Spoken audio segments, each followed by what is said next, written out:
Saya harus berbicara di depan para Bapak Ibu sekalian mengenai pentingnya kenapa kita harus belajar bahasa Mandarin.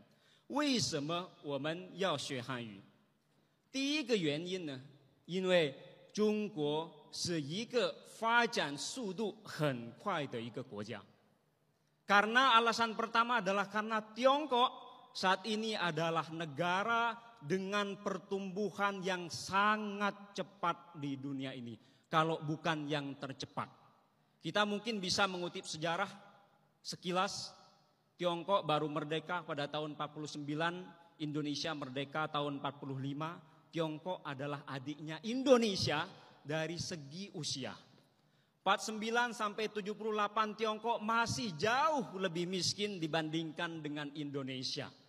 Tapi Bapak Ibu sekalian, setelah 78 diejawantahkan apa yang disebut sebagai kebijakan Kaige Kaifang, reformasi dan keterbukaan dalam waktu hanya sekitar 40 tahun, Tiongkok sudah menjadi negara yang bisa sanggup membikin ketar-ketir Amerika.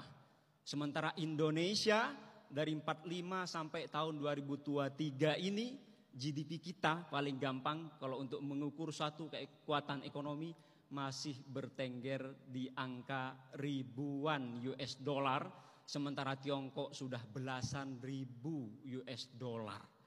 Ini suatu hal yang luar biasa yang mesti bisa menyemangati kita kenapa kita wajib belajar bahasa Mandarin. Karena kita tidak boleh ketinggalan akan laju perekonomian Tiongkok yang luar biasa cepat ini.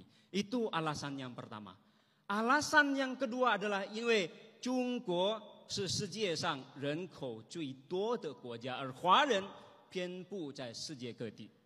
Karena penduduk Tiongkok saat ini adalah penduduk paling banyak di dunia dan orang-orang Tionghoa menyebar di mana-mana. Bayangkan masyarakat Tiongkok sekarang jumlahnya 1,4 miliar.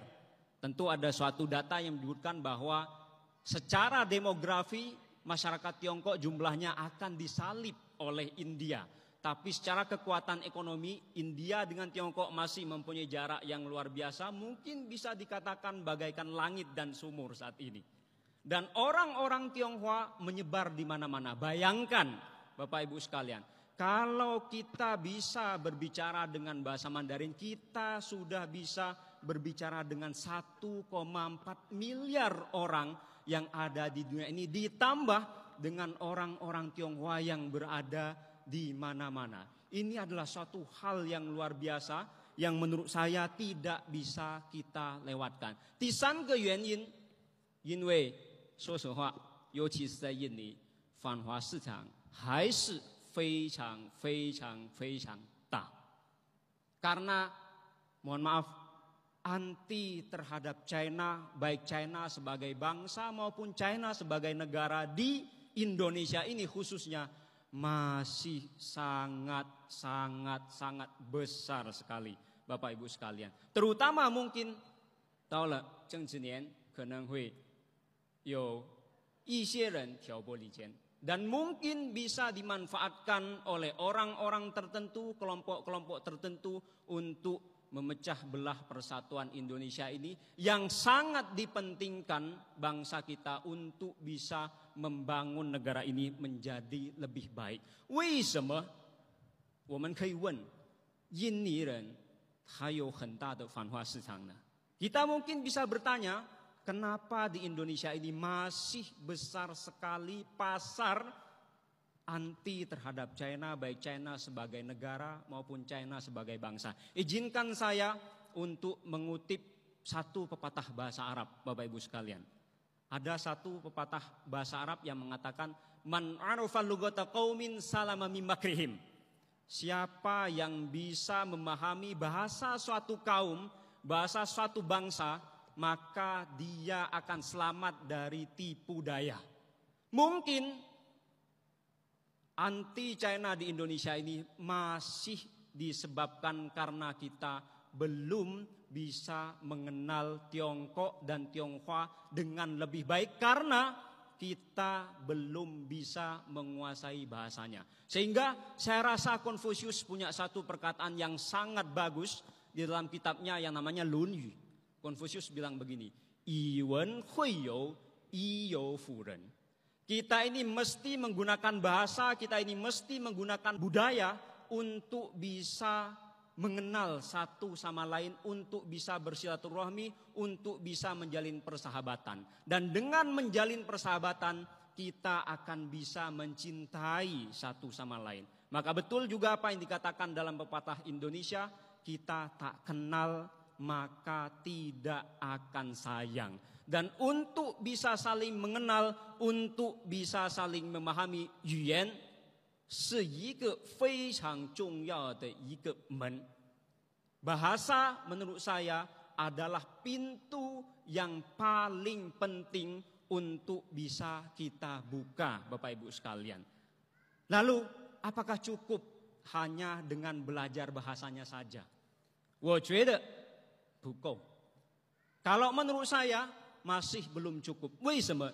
因为中文是一个博大精深的语言.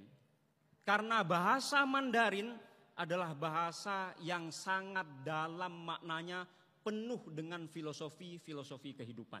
Tadi saya sempat berkomunikasi dengan jajaran pengurus di Universitas Macung, menyampaikan kekhawatirannya akan degradasi moral yang ada di Indonesia ini. Banyak sekali mungkin orang-orang pintar, tapi belum tentu punya moral. Dan dalam ajaran Tiongkok klasik, dengan belajar bahasa Mandarin, ajaran Tiongkok klasik sangat menekankan pentingnya moral. Bagaimana yang muda harus hormat kepada yang tua, bagaimana murid harus hormat kepada guru, bagaimana rakyat harus hormat kepada pemimpin, bagaimana pemimpin harus mengayomi rakyatnya. Itu diajarkan dengan sangat detail sekali dalam filosofi khususnya filosofi Tiongkok klasik. Itu paling tidak mengapa kita harus belajar bahasa Mandarin dalam kesempatan ini. Bapak Ibu sekalian, di Tiongkok sana saya pada tahun 2019 yang lalu sempat mendirikan jurusan bahasa Indonesia di salah satu kampus di Tiongkok, dan sekarang sudah menjamur jurusan-jurusan bahasa Indonesia yang dibuka di kampus-kampus di Tiongkok, baik di Beijing, di Shanghai, di Guangzhou, dan tempat-tempat lainnya. Bayangkan Bapak Ibu sekalian, orang Tiongkok sekarang dipersiapkan diri oleh pemerintahnya untuk bisa mengenal lebih dalam tentang Indonesia. Masa kita sebagai negara yang hanya berbatasan lautan dengan Tiongkok tidak mau belajar bahasanya, di mana Tiongkok sedang maju pesatnya? Mungkin kalau kita tidak mau ini, jangan salahkan kalau nanti misalnya makin banyak investor yang datang ke Indonesia dari Tiongkok, malah bukan orang Indonesia yang dipakai, tapi orang-orang Tiongkok yang sudah bisa memahami bahasa Indonesia, mungkin sama dengan orang kita. Itu yang menurut saya barangkali layak untuk direnungkan, barangkali layak untuk digalakkan pembelajaran bahasa, budaya, dan syukur-syukur apapun yang terkait dengan Tiongkok di Macung Tasyu ini. Saya kira itu saja yang bisa saya sampaikan, Bapak Ibu sekalian. Tentu 很多问题很多错误，请大家请各位请多多包涵，谢谢大家。Assalamualaikum warahmatullahi wabarakatuh.